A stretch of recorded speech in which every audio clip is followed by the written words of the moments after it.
Selamat siang saya ucapkan kepada Bapak dan Ibu Guru yang akan berkenan hadir pada hari ini yang berbahagia ini dalam acara Desiminasi CGP Angkatan 7 Kabupaten Bandung. Yang terhormat Ibu Niwayan Suwardani SPD selaku Kepala Sekolah SD Negeri Kedisan, yang kami hormati Bapak dan Ibu staf guru SD Kedisan. Perlu kami sampaikan susunan acara pada siang hari ini antara lain: pertama, pembukaan; yang kedua, pemaparan materi; yang ketiga, tanya jawab; dan yang terakhir, penutup. Demikian acara yang akan kita lewati bersama. Namun sebelum dimulai, ada baiknya kita mulai dengan doa dengan mengucapkan Om Awigenang Astu.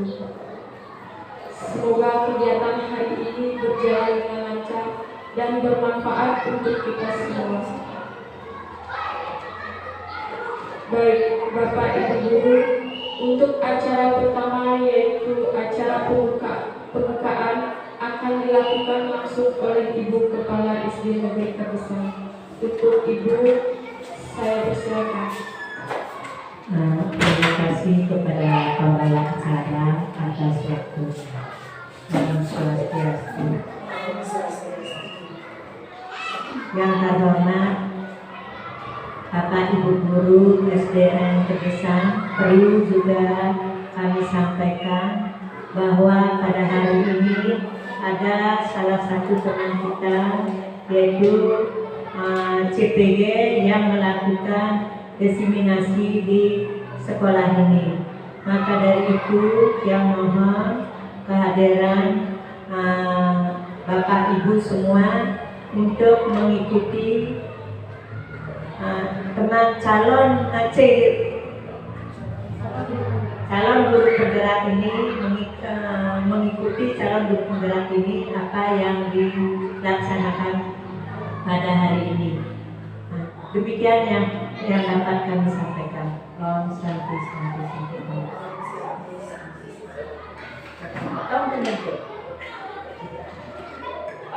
Baik, demikian pembukaan dari Ibu Kepala Sekolah SD Negeri Kedisan. Untuk selanjutnya dilanjutkan dengan pemaparan materi oleh Ibu Ketut Silinasi. Untuk Ibu kami persilakan.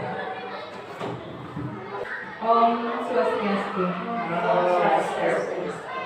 Selamat siang teman-teman semua. Selamat siang. Yang terhormat Ibu Kepala SD Negeri Kedisan, yang kami hormati teman-teman guru yang ada di SD Negeri Kedisan. Sebelumnya saya mengucapkan terima kasih karena sudah memberi kesempatan kepada saya untuk sharing atau memaparkan pengalaman saya selama mengikuti program guru penggerak.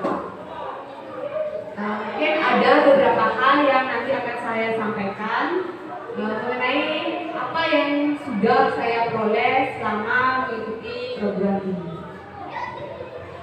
Baik, kita lanjutkan.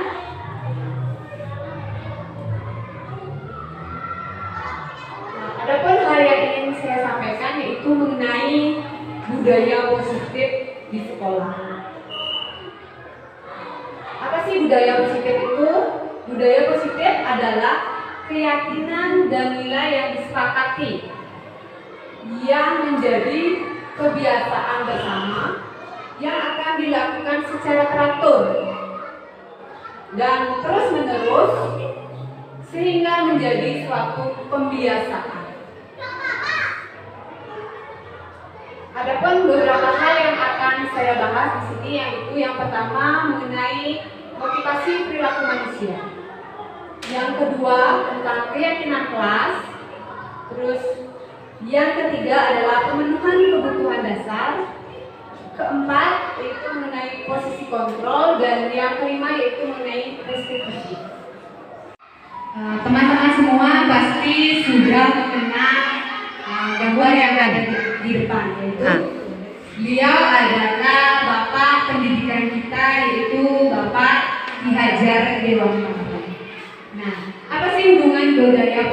dengan Bapak Pendidikan kita. Ya, Bapak Ki Hajar Dewantara itu menyampaikan atau memiliki pemikiran bahwa kita sebagai seorang guru itu diibaratkan sebagai petani, di mana kita seperti menyemai padi, petani yang menyemai padi, di mana petani tersebut memiliki kewajiban atau diibaratkan sama dengan guru, dia hanya bisa menyediakan keadaan untuk membuat padi tersebut menjadi tumbuh subur. Dia bisa melakukan dengan cara memperbaiki kondisi tanah, memelihara tanaman padi, memberi pupuk dan air. Nah, apa yang terjadi selama ini tanpa kita sadari, kita sering berilusi. Kita sebagai guru itu masih berilusi bahwa kita dapat mengontrol murid. Terus kita juga masih berilusi bahwa kritik dan membuat orang merasa bersalah itu adalah dapat menguatkan karakter seseorang. Selain itu, kita sebagai seorang guru juga masih berilusi bahwa semua penguatan yang positif itu efektif dan bermanfaat. Dan yang terakhir, kita itu masih berilusi bahwa kita sebagai guru, sebagai orang dewasa itu memiliki hak untuk memaksa anak untuk melakukan sesuatu. Nah, berkaitan dengan hal tersebut, ada beberapa hal mengenai teori motivasi perilaku manusia kita dalam melakukan sesuatu. Manusia dalam melakukan sesuatu itu dimotivasi oleh 3 hal. Yang pertama itu adalah untuk menghindari ketidaknyamanan atau hukuman. Yang kedua itu untuk mendapatkan imbalan atau untuk mendapatkan sesuatu. Dan yang ketiga itu untuk menghargai diri sendiri sehingga nantinya menjadi insan yang sesuai dengan hal. Poin pertama dan kedua itu masih merupakan motivasi dari luar atau motivasi eksternal. Sedangkan poin ketiga itu merupakan motivasi internal. Nah, bagaimana kita dapat mengaktifkan motivasi internal yang ada pada diri anak? Nah, berkaitan dengan motivasi tersebut, ada 5 kebutuhan dasar manusia. Yang pertama yaitu kebutuhan dasar manusia dengan cinta kasih atau belonging, penguasaan atau power, fun atau kesenangan, dan freedom atau kebebasan. Berkaitan dengan motivasi eksternal dan kebutuhan dasar manusia tersebut, kita sebagai seorang guru mempunyai posisi kontrol di sekolah. Apa saja sih posisi kontrol kita sebagai seorang guru? Ada 5 posisi kontrol. Yang pertama, penghukum, pembuat orang merasa bersalah, teman, pemantau, dan manajer. Nah, bagaimana kita sebagai seorang guru itu mampu menjadi seorang manajer? Nah, bukan kepala sekolah saja yang diharapkan menjadi manajer. Kita sebagai seorang guru itu juga harus mampu menjadi seorang manajer dalam kegiatan proses pembelajaran ataupun manajer kita dalam menangani anak yang bermasalah dalam proses pembelajaran. Berkaitan dengan hal tersebut, ternyata nada suara itu akan tersampaikan dengan maksimal jika apa yang tersampaikan dari sebuah pesan. Mungkin banyak yang belum menyadari bahwa kata-kata itu, bahwa sebuah kata-kata itu hanya 10% disampaikan kepada anak atau kepada penerima pesan. Sedangkan nada suara itu 35%. Namun non-verbal atau bahasa tubuh itu akan tersampaikan sebanyak 55%. Misalnya dengan memberi bagaimana nak, dengan pelukan atau dengan elusan kepala, itu akan lebih tersimpan di ingatan anak.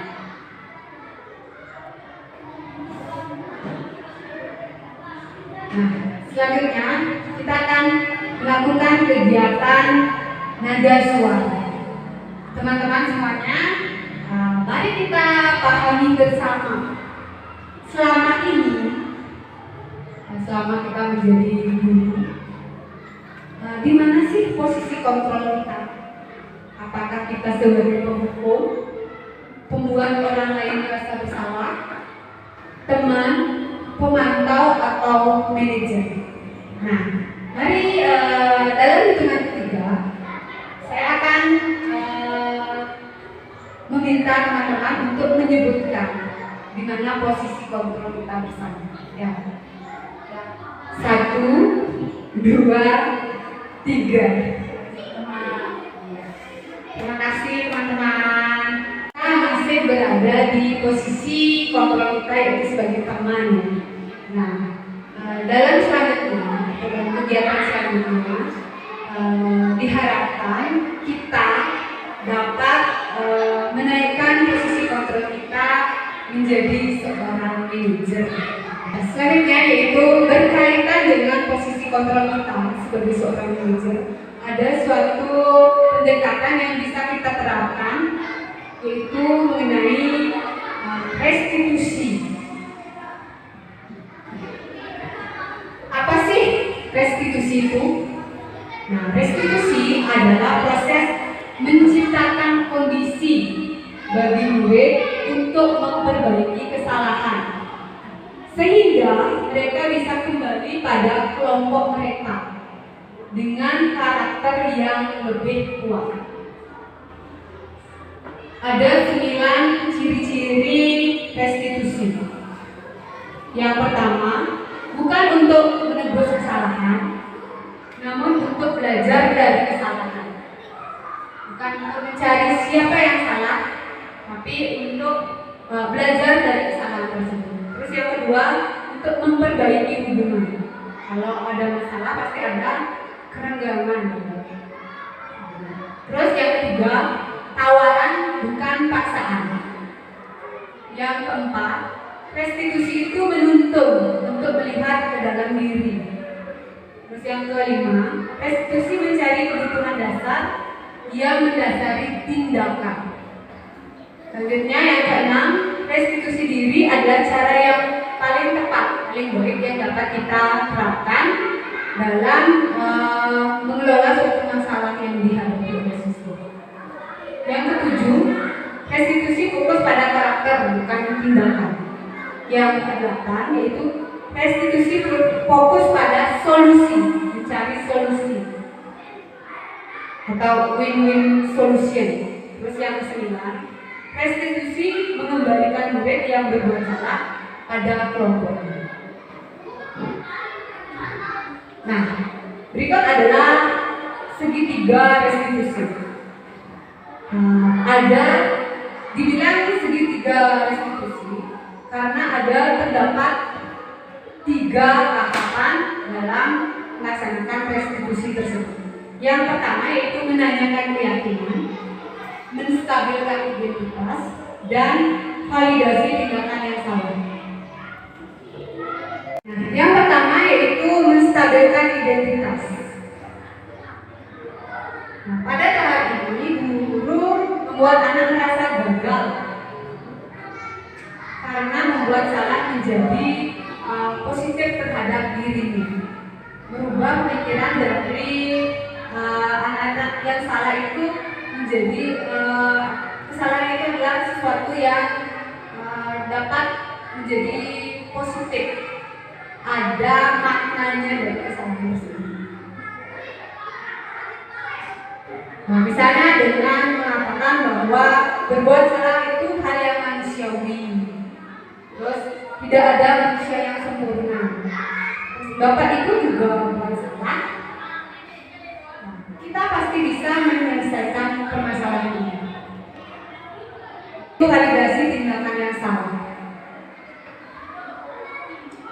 Nah, dalam hal ini guru diharapkan dapat membantu siswa mengenali basic need atau kebutuhan yang ingin dipenuhi ketika melakukan kesalahan itu. Terus pada dasarnya setiap tindakan itu atau setiap tindakan manusia itu pasti mempunyai tujuan untuk memenuhi basic need atau kebutuhan tersebut. Apakah itu kekuatan atau power, terus freedom atau kebebasan, apakah itu developing and belonging atau rasa cinta dan kasih sayang, fun atau kebahagiaan, dan survival atau kebutuhan untuk bertahan hidup. Nah, pada tahap ini guru akan berkata, kamu bisa saja kan melakukan hal yang lebih buruk, tapi kamu tidak melakukannya. Misalnya tadi, kamu pasti punya alasan mengapa melakukan hal tersebut. Menanyakan alasan itu. Terus, apa yang penting bagi kamu?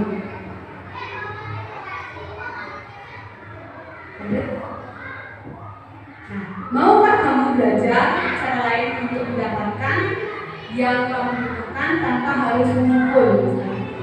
Terus, apakah kamu bisa melakukan dengan lebih baik besok lagi?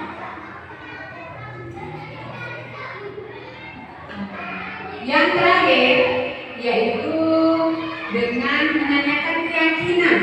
Tahap yang terakhir yaitu menanyakan keyakinan atau nilai yang diyakini. Dalam hal ini anak melihat kesalahannya dihubungkan dengan norma sosial dan nilai-nilai yang mendasari manusia berinteraksi dengan orang lain. Pada tahap ini, guru akan berkata, yang pertama, apa nilai yang kita percaya di kelas atau di sekolah ini? Terus, nilai-nilai ini dasar apa yang kita sepakati? Terus menanyakan lagi, kelas yang ideal itu seperti apa?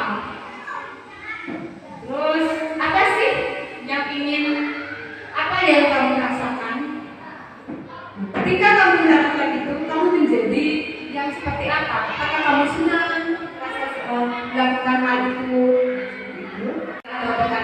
Tahapan dalam segitiga restitusi. Contoh penerapan segitiga restitusi yang pernah saya lakukan di sekolah ini dengan anak saya yang bernama Nadia Angga.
Kan diangkat untuk tempat belajar dengan baik.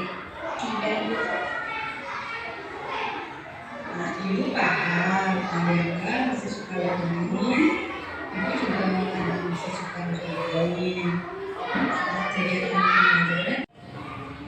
Demikian pemaparan dari saya. Pemaparan ini saya akhiri dengan quote dari Bapak Ki Hajar Dewantara, yaitu pendidikan adalah tempat persemaian segala benih-benih kebudayaan yang hidup dalam masyarakat kebangsaan, dengan maksud agar segala unsur peradaban dan kebudayaan tadi dapat tumbuh dengan sebaik-baiknya dan dapat kita teruskan kepada anak cucu kita yang akan datang. Semoga untuk kedepannya pendidikan kita selalu lebih maju. Om Santi Santi Santi. Materi dari Ibu Dituntut Sri Ningsih. Untuk selanjutnya akan dilanjutkan dengan kegiatan tanya jawab. Bagi Bapak Ibu yang ingin bertanya, silakan untuk mengajukan pertanyaan. Diberikan kepada saya untuk menanyakan beberapa hal kepada Ibu Kedun. Seperti yang kita dengarkan tadi bersama, bahwa paparan yang disampaikan sama Ibu Kedun sangat menarik sekali, terutama bagi saya pribadi, mengenai posisi kontrol yang ada di sekolah kita, yang baru saya mengetahui bahwa memberi hukuman dan penguatan ternyata tidak efektif bagi anak yang selama ini kita kira efektif. Karena meskipun anak melakukan seperti yang kita inginkan, namun hal itu ternyata bersifat sangat sementara dan hanya menghindari rasa tidak nyaman atau karena ingin mendapat imbalan, atau bisa dibilang karena motivasi eksternal.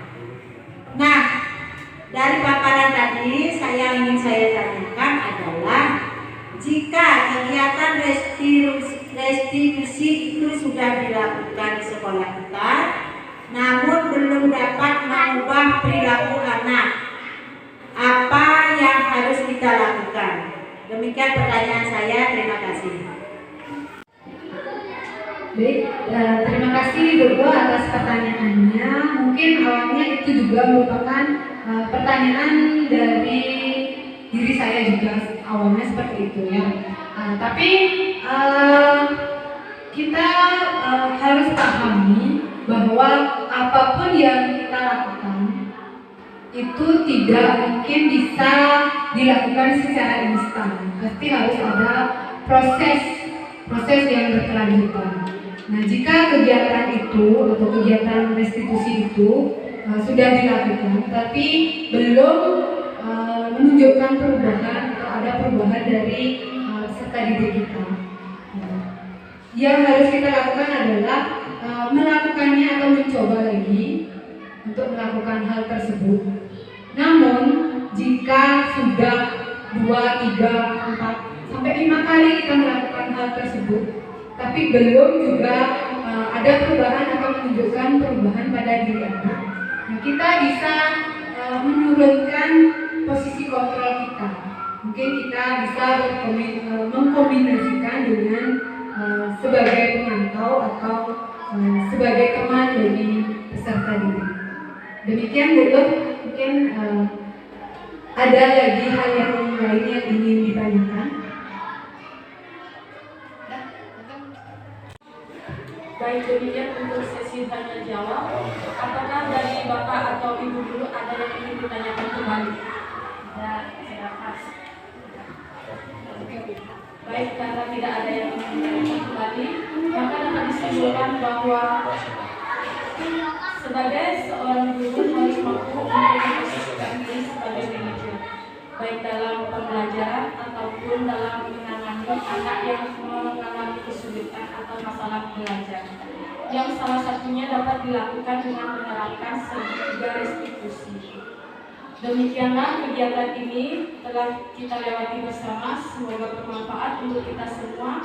Saya selaku moderator dan mewakili Ibu penyaji mohon maaf jika ada kata kata-kata yang kurang berkenan, dan akhir kata saya tutup dengan paralisa.